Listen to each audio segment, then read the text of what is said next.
You're such an asshole. How you kids doing? Old man Cappy. Although it's old man Cappy, it's late night Cappy, but Cappy actually cleaned up because he went to the gym after the podcast and stank. So they clean. And then I got my nice coiffed hair because I put crap in it. Hey, Aaron, got another request. I want to carry a gun on my hikes in Nevada, Utah, Arizona, Colorado, and possibly California. No, California, you get to risk getting eaten alive by bears. It's too bad. I went hiking in California. You couldn't pay me enough. My main concern is mountain lions, black bear, moose, and libtards. I'm torn between two types of revolvers, the 357 Magnum or the 44 Magnum. I ruled out the Glock 10mm as God opinions because the last thing I want is a gun jam. If a mountain lion charges at me, revolvers always seem to get a bang. Plus you got some smaller ones. They're getting those revolvers down pretty tight. Though I never shot a wild animal, here's some pros and cons based on my research and experience shooting these type of guns. Pros of the 357 Magnum, powerful enough for most wild animals up to 350 pounds. Easier to control than a 44 mag and less time and money needed to be proficient with it. Practice ammo is cheaper than 44 mag. Not as big and hairy to carry compared to the 44 mag. Cons of the 357 mag, while sufficient for hunting, 357 may not stop larger adrenaline-filled bears or moose that charge at you. Pros, well, it depends on what kind of bullets you're putting in there. I don't think, if you found a grizzly bear, no. But I don't think there are grizzly bears in those states you are talking about. I think you gotta get up to Montana and Idaho, but let's not take a chance. Pros of the 44, cons of the 357 mag. Oh yeah, it won't stop the adrenaline, mama bears, right? Pros of a 44 mag, powerful enough for most wild animals up to 1,000 pounds, badass, and puts a shit-eating grin on your face when you shoot it. Cons of the 44 mag. Harder to shoot, more time and money needed to be proficient. Practice ammo is more expensive, bigger, and heavy to carry. Gun choices are both Smith & Wesson Model 686 Plus with a 4-inch barrel 357 mag or a Model 629 with a 5-inch barrel 44 mag. They're both large enough to have manageable recoil, yet not too big, so if you could carry on a chest holster. A 357 goes for about $700 and the 44 is about $800, probably less if I find them used. Carry ammo would be from Buffalo Bore. They make a heavy loaded 357 for a 44 mag jacketed hollow points. Okay, you're going to get the hollow point. All right, good. The hollow points penetrate 2 to feet deep and create a larger wound channels. I've read stories about non-expanding bullets that penetrated right through charging bears without doing them notice. You don't want to use your practice ammo on when you're trying to kill flesh. I already own a 9mm pistol for defense against humans that don't need a gun that can double as a hiking and personal defense gun. Leaning towards 357 mag, but we'll spend the money and time to get a good 44 mag if necessary. The dollar saved between the 357 won't be doing me any good if I'm being mauled by a large bear or a beast feminist libtard. Have you encountered anything along your journeys? What do you carry? Chances are slim, and I don't think the animals are too big out here, but rather be prepared for that. Thanks. Dan. Well, what I carry is a 40 hollow tip bullets.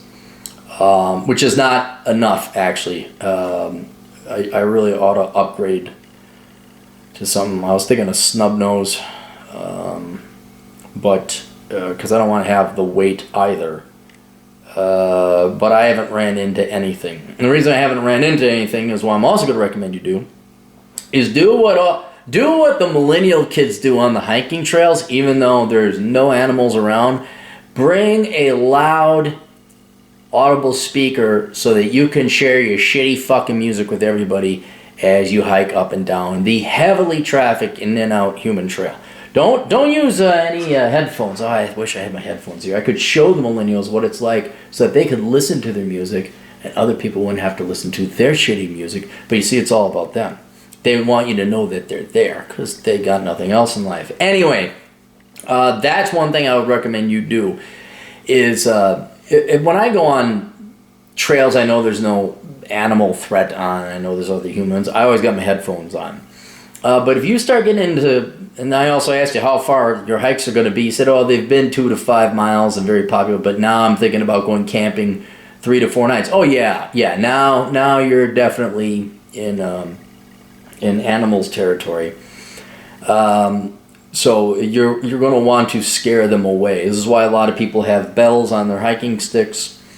This is why I came up with my chant, "No bear," when I went to Glacier National Park and no one told me about the bear. So I had my own chant saying, "No bear! Hamana, hamana, hamana. 1, 2, 3, any bear there? No bear there? No bear! Hamana, hamana, hamana, hamana."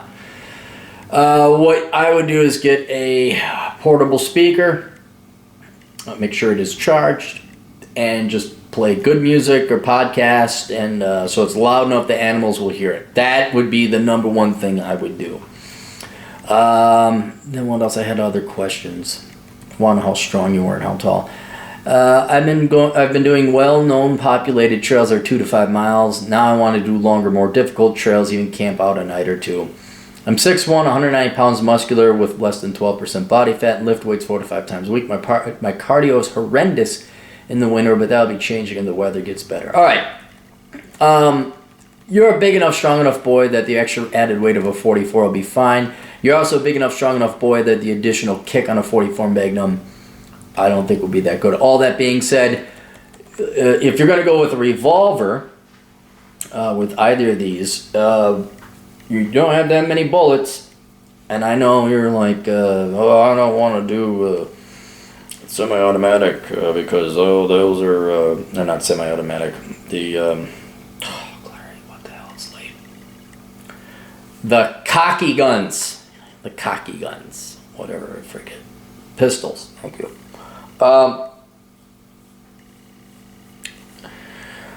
You may want to consider that anyway. They've become very, very reliable nowadays. I've never had any of my non-revolver guns jam up on me, ever.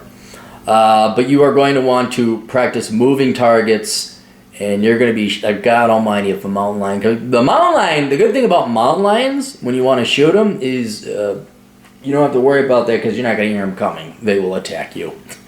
So in that case, what you might want to do is get a hat with a drape that goes down the back that has eyes and like a fake face. That's another thing that I haven't done yet, but you get that because tigers. Mountain lions are going to be less prone to approach you or attack you if they think you're looking at them. So that's a trick that the East Indians use, keeping Bengalese tigers at bay. But I would, in general, be going with the 44 Mag because you can handle it. If you run into a very large animal, you'll be able to drop it. Using the right ammo. Anything else? Yeah, no, that's why I do it. And the chest, that is good. That's where I carry my gun when I go hiking, because it also tells. I'm sorry. Here's the other thing.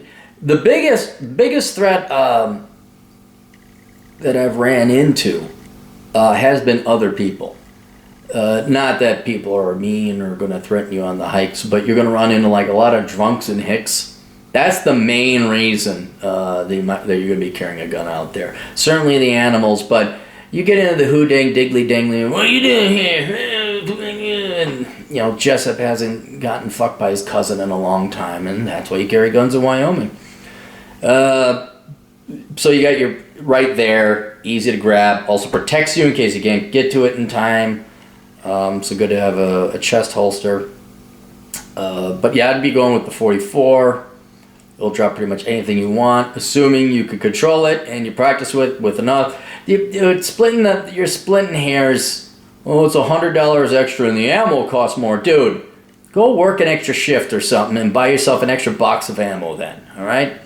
I can't imagine the ammo prices are that different. We're talking cents per bullet. Get some good practice in, train. Make sure you can hit moving targets. And yeah, that'd be about it. I think the 44, you're big and strong enough you can handle it. Me, because I don't weigh that much. Not that I'm in bad shape, but especially if you're going multi-day hikes, which I don't do.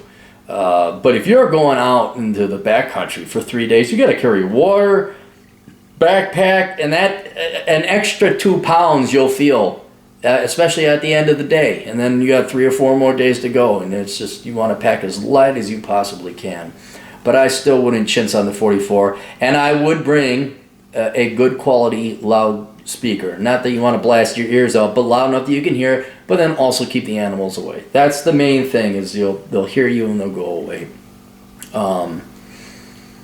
And then if you run into any hicks, they'll hear you, but then they'll see the gun, and then they may think twice about pulling off the who dang diggly doos.